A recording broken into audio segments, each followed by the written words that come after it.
श्री गणेशाय नमः. श्री शिवाय नमस्तुभ्यम. नमस्कार सर्वांना. मागील भागातील त्रिशाचा नवीन अवतार आवडला ना तुम्हाला? या भागात आपण रक्षाबंधन साजरी करून घेऊयात. त्याचसोबत वाणीसोबत एक घटना घडणार आहे, तीही पाहूयात. चला तर मग कथेच्या पुढील भागाला सुरुवात करूयात. कथेचं नाव आहे जीव भुलला माफिया लव्ह स्टोरी भाग 21. रमा, अगं लवकर ताट तयार करून दे ना, उशीर होतोय ग. आजी बाहेर हॉलमध्ये बसलेल्या होत्या. आज रक्षाबंधन होतं, त्यामुळे त्या ओवाळणीचं ताट तयार करायला सांगत होत्या. पण रमा होती की त्या ताटाला इकडून तिकडून नुसती फुलांनी सजवत बसली होती. आले हो आजी, किती घाई करताय? आणि तसं बी आज म्या आधी आजोबाला राखी बांधणार हाय. रमा ताट घेऊन बाहेर येत म्हणाली. तिच्या बोलण्यावर आजी आणि आजोबा दोघेही हसले. तेवढ्यात वाणी तिच्या रूममधून बाहेर आली. त्रिशा तिच्या बॉसकडे हट्ट धरून तिच्या घरी गेली होती. अमर आणि जॉन ऑफिसकडे गेले होते. अरे वा आजी, पैठणी तर फारच खुलली आहे तुमच्यावर. हातावरची मेहंदी बघू. वा, फारच सुंदर. आजोबांचं तुमच्यावर अजूनही प्रेम आहे आजी. मेहंदी बघा तरी, किती सुंदर रंगली आहे ते. वाणी म्हणाली. तशा आजी सुंदर राजल्या. आजोबाही हसू लागले. जा बाई, काहीतरीच तुझं. आजी लाजत म्हणाल्या. कुणीतरी लाजतंय वाटतं. आजोबा बघा तरी, लाजेचा गुलाब गालावर कसा खुललाय ते. वाणी आजींना चिडवत होती, तशा आजी लाजत होत्या. आजही आजी आणि आजोबा एकमेकांवर खूप प्रेम करत होते. बासो ताई साहेब, तुम्ही त्यांचं म्हणतायसा, जरा तुमचा हात बघा की. रमा म्हणाली. तशी वाणी हसायची थांबली. तिने तिचा हात बघितला.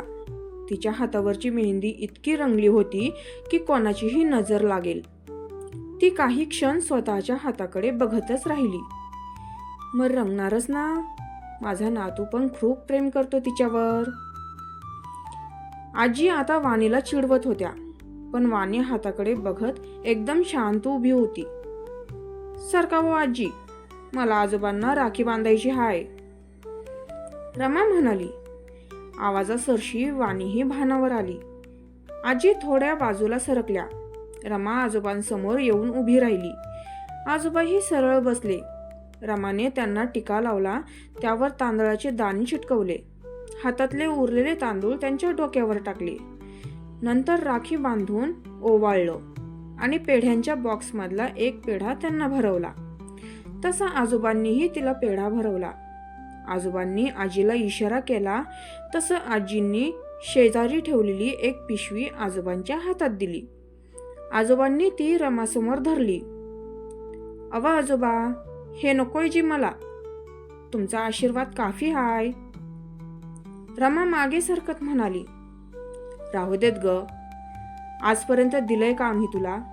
नाही ना, मग आता घे, पुढच्या वर्षी नाही देणार. आजोबा हसून म्हणाले. तशी रमाने ती पिशवी घेतली. त्यात छानशी साडी होती. तिला ती खूप आवडली. धन्यवाद आजोबा म्हणत ती त्यांच्या पाया पडली. नंतर आजींचाही आशीर्वाद घेतला. मग आजी उठल्या. रमाने ते ताट त्यांच्या हातात धरलं. वाणी फक्त बघत होती. आजींनीही आजोबांना ओवाळून राखी बांधली.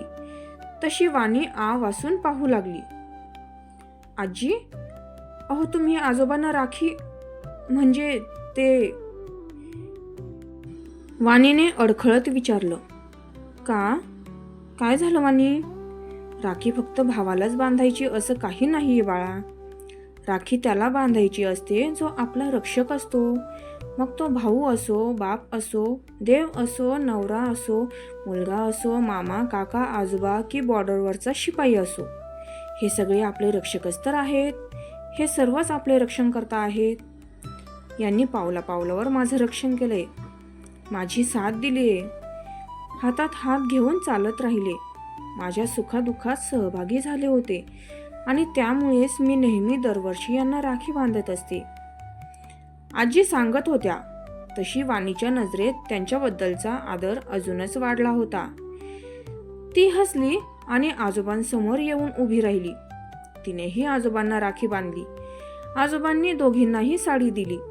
त्यांचं रक्षाबंधन चालूच होतं की निशांतही तिथे आला.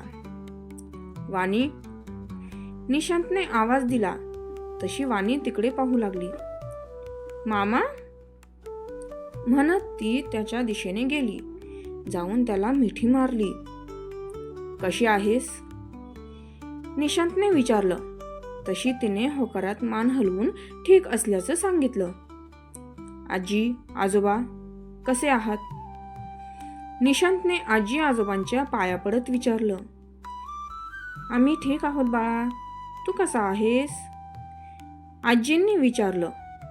एकदम मजेत आहे आजी. मी वाणीला घ्यायला आलो होतो. आज उद्या 2 दिवस राहील, मग आणून सोडेन मी तिला. अमरला विचारून आलोय. तुमचंही मत गरजेचं आहे. तुमची हरकत नसेल तर घेऊन जातो मी तिला. निशांत आजी आजोबांची परवानगी घेत म्हणाला. काही हरकत नाही बाळा, जा ना घेऊन. हा सण असतोच माहेरी जाण्यासाठीचा आणि हा तिचा पहिला सण लग्नानंतरचा. तिने जायलाच हवं. आजोबा म्हणाले. तशी वाणी खुश झाली, पण लगेच नाराजही झाली. का ते तिलाही कळालं नाही. जा वाणी, पटकन बॅग घेऊन ये. लगेच निघायचंय आपल्याला, निशांत म्हणाला. तशी ती तिच्या रूममध्ये निघून गेली. थोड्या वेळाने वाणी बॅग घेऊन बाहेर आली. तिचा चेहरा उतरल्यासारखा दिसत होता. तिने एकदा दाराकडे नजर फिरवली. कोणाला शोधत होती तिची नजर? अमरला? पण का? कशासाठी? जायचं म्हणून तर खुश व्हायला हवं होतं तिने. मग चेहरा का उतरला होता? वाणी आली तसा निशांत उठला आणि आजी आजोबांना पुन्हा नमस्कार केला. वाणीही त्यांच्या पाया पडली. मग दोघे जायला निघाले. येते आजी, वाणी म्हणाली. हो बाळा, लवकर येशील हा? आजी तिच्या डोक्यावरून हात फिरवत म्हणाल्या. मग निशांत आणि वाणी जायला निघाले. थोड्याच वेळात ते दोघेही घरी पोहोचले. आता सकाळचे 11 वाजलेले होते. स्मिताने मस्त स्वयंपाक करून ठेवला होता. स्मिताने वाणीला मिठी मारली आणि मग दोघेही जाऊन फ्रेश होऊन आले. मग पुन्हा हॉलमध्ये आले. मामा, मी आधी तुम्हाला राखी बांधून घेते, वाणी म्हणाली. बरं चालेल, तू कर तयारी, निशांत म्हणाला. तशी वाणी ओवाळणीचं ताट आणायला देवघरात गेली. ताट घेऊन वाणी बाहेर आली तसा निशांत खाली चटई टाकून बसला. तिने त्याला ओवाळून राखी बांधली. त्याने आणलेली साडी तिच्या हातात दिली. तिला ती साडी खूपच आवडली. मामा, किती छान आहे साडी, मला खूप आवडली, वाणी खुश होऊन म्हणाली. त्याला पिको फॉल मी आधीच करून घेतलाय, तू नेसू शकतेस साडी. स्मिता हसून म्हणाली. थँक्यू मामी, थँक्यू सो मच. वाणी खुशीतच रूममध्ये गेली. 10 मिनिटात वाणी बाहेर आली. खूपच सुंदर दिसत होती ती. मोरपंखी रंगाची साडी तिच्या गोऱ्या रंगावर सौंदर्याची उधळण करत होती. खूप सुंदर दिसतीयेस, स्मिता म्हणाली. खरंच छान दिसते तू या साडीत, निशांतही म्हणाला. Thank you so much. वाणी त्यांचे आभार मानत म्हणाली. तेवढ्यात निशांतचा फोन वाजला. कंपनीतून फोन होता. तो बोलत बोलत बाहेर निघून गेला. थोड्या वेळाने पुन्हा आत आला. वाणी, स्मिता, मला अर्जंट कंपनीत जावं लागेल, काम आलं आहे. तुम्ही जेवून घ्या आणि आराम करा, मी आलोच, तो म्हणाला. तशी दोघींनी मान हलवली. निशांतही लगेच निघून गेला. मामी, चला ना देवळात जाऊन येऊ, जवळच्या महादेवांच्या मंदिरात, वाणी म्हणाली. तशी स्मिता विचार करू लागली. ठीक आहे, जाऊयात, म्हणत त्या दोघीही बाहेर पडल्या. निशांत जसा ऑफिसमध्ये घुसला तसा संतोष दुसऱ्या बाजूने बाहेर निघाला आणि त्याला पाठमोरा बघून क्रूर हसला. 20 मिनिटांत वाणी आणि स्मिता देवळात पोहोचल्या. जास्त गर्दी नव्हती म्हणून लवकर दर्शन झालं. पण स्मिताचं अजून थोडं बाकी होतं. मामी, मी प्रदक्षिणा घालते म्हणत वाणी बाहेर आली आणि प्रदक्षिणा घालू लागली. स्मिताही बाहेर येऊन वाणीची वाट पाहू लागली. बराच वेळ झाला अजून वाणी दिसली नव्हती. स्मिता एकदा फिरून बघून आली पण वाणी कुठेच दिसेना. तशी ती घाबरली. तिने निशांतला फोन लावायचा प्रयत्न केला पण नेटवर्क इश्यू होता. ती पुन्हा आवाज देत आजूबाजूला फिरू लागली. वाणी, वाणी आवाज देत होती. घाबरली होती ती खूप. हतबल होऊन पटकन नेटवर्क मिळेल अशा ठिकाणी गेली. नेटवर्क मिळालं तसं तिने लगेच निशांतला फोन लावला. अहो अहो प्लीज लवकर या. स्मिता घाबरत रडत म्हणाली. काय ग, काय झालं? निशांत काळजीने विचारू लागला. अहो वाणी, वाणी सापडत नाहीये. स्मिता म्हणाली. तसा तोही घाबरला. काय? पण तुम्ही तर घरी होत्या ना? निशांतने विचारलं. आम्ही देवळात आलो होतो. स्मिता तो ओरडणार म्हणून घाबरत म्हणाली. मूर्ख, काय गरज होती बाहेर जायची? येतोय मी, तिथेच थांब म्हणत त्याने फोन ठेवला आणि तिकडे जायला निघाला. कुठे गेली असेल वाणी? गेली असेल की नेली असेल? काही वाईट तर नसेल ना घडलं? कळेलच पुढील भागात. पुढील भाग लवकरच.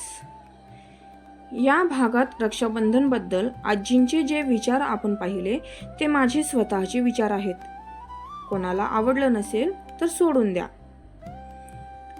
जर तुम्हाला आपल्या कथेचा हा भाग आवडला असेल तर व्हिडिओला लाईक करा, चॅनेलला सबस्क्राईब करा आणि बेल आयकॉनवर क्लिक करा, जेणेकरून आपल्या कथेचे सर्व अपडेट्स तुम्हाला वेळोवेळी मिळत राहतील. आणि भाग कसा वाटला ते नक्की अवश्य कळवा. भेटूया पुढील भागात. धन्यवाद.